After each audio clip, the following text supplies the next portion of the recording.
Hey everyone, welcome back to the channel. My name is CB Harris. Today I want to talk to you about firearms training, okay? It's important. It is important to get firearms training. Whether it's marksmanship training, whether it's like a defensive pistol course, whether it's a carbine course, something like that. It's a very dangerous tool that you have. If you want to learn how to use it more efficiently, want to use it more, safer, if you want to be more proficient with it, you're going to have to get some training.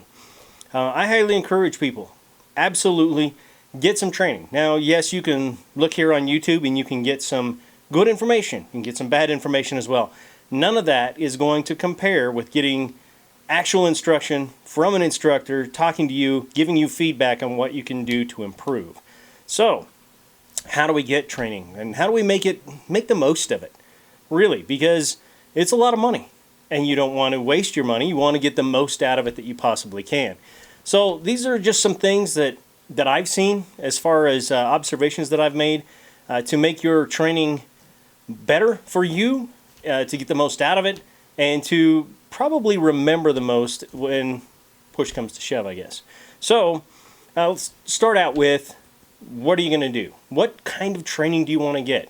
If you want to improve your marksmanship, you can go to a defensive pistol course and you're going to get a little bit of marksmanship, but you may want to focus on a fundamentals course, something that's going to be geared towards what it is you're looking for.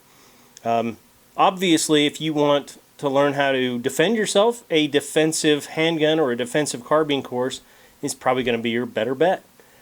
So, once you figured all that out, now you got to find some recommendations. You really got to find something good.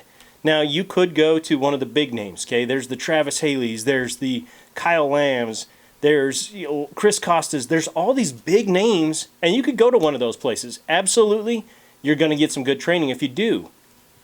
But you don't have to, okay? You can get good training in a ton of other places, and if you're going there for the big name, if you're going there because he's your hero and you want to go get that training, I mean, it's your money. I'm not going to tell you what to do, but you're not there to stargaze, okay? You're there to learn, so keep that in mind.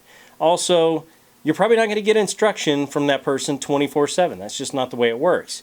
He's got a business to run, so that's why he hires a staff, okay? That's why they have a staff of people providing that instruction. Yeah, it's going to be the curriculum and everything that they developed, but that person, that big name, is not going to be there 24/7, okay?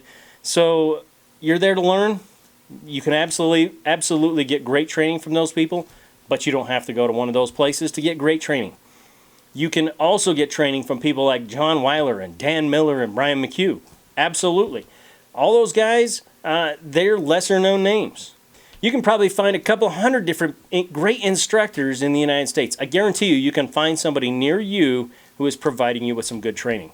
By near you, I mean probably within a day's drive, you're going to find some good, solid training. So, do some research. Get on the internet. Look at reviews. Now, take it with a grain of salt, okay? So, read the reviews. Don't just look, he gave it a 1 star. You know what? Maybe he gave it 1 star. Maybe he's a little bit sensitive to people swearing. He doesn't like that sort of thing, and that's what he's complaining about. Maybe that doesn't bother you. Maybe it does. So, read the reviews and find out exactly why they gave the ratings that they did. Now, once you throw down some money, and it's probably going to be a significant amount of money, you want to get the most out of the training. So, look at the curriculum. Look at the syllabus, if you will. Find out what the training is going to be. Make sure that it fits with what you want. There's also going to be a list, actually probably 2 lists, of equipment to bring, a mandatory items and one of those good to have type of lists. Bring it all, okay? If it says to bring 4 magazines for your handgun, bring 4 magazines. And if you're carrying like a 1911 or a single stack, bring even more. You do not want to be that person who is slowing down the training because you're off reloading magazines again, okay? So keep that in mind. You don't want to be that person. Bringing an extra handgun, if you're doing a handgun course, or rifle, if you're doing a rifle course, is a good idea if you have it. If you don't, bringing spare parts, just in case, that's always a good idea as well.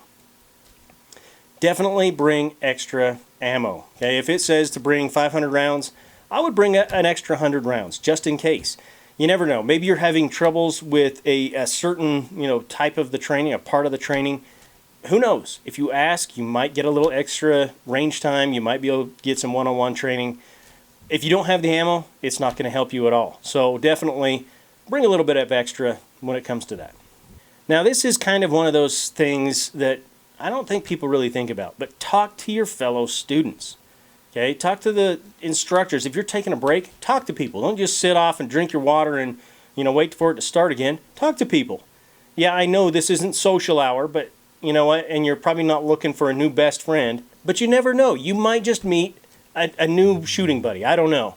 But it's going to make it that much better of a course. If you enjoy yourself and the camaraderie, that sort of thing is going to make the course that much better. Now, at the end of a course, typically what they'll do is they'll ask for feedback, okay? Give them good constructive feedback. If during the course you noticed, it seemed like all the students were struggling with whatever it was, the use of cover and concealment. Maybe we should spend more time on that. Give them that information. I promise you, the instructors, they want you to have a good time. They want you to learn good stuff. They want to improve their course. Because you're going to go and you're going to tell your friends about the great time that you had. They're going to want to go to that course as well. So give them good, solid feedback for sure. And, if you're into the internet and you're into that sort of thing, when you get home, make sure you give a good, positive review. Or if it was a bad time, obviously you need to take care of that as well. Now, all of that said, your job is still not over. Your job is to always improve and do not slide backwards. So what that means is getting to the range, practicing the things that you learned, dry fire drills, practicing all of those things that you learned during the course. And then, when you feel like you have a good solid grasp on it, sign up for the next level. Take it to another level and learn more. It's always important to keep improving. So my advice to you guys, sign up for a course, take advantage of it, make the most of that course that you possibly can. So anyway, I hope you enjoyed the show today. If you did, it is always appreciated when you like and share the videos. If you're not a subscriber and you want to see more videos about guns, gear, that sort of thing, find that subscribe button, give it a big old click, and then come back and watch another video. Remember that your mind, that is your most important tool, and it is vital to be armed with information, particularly when you're getting firearms training. So until next time, take care and be safe. Charlie Bravo out.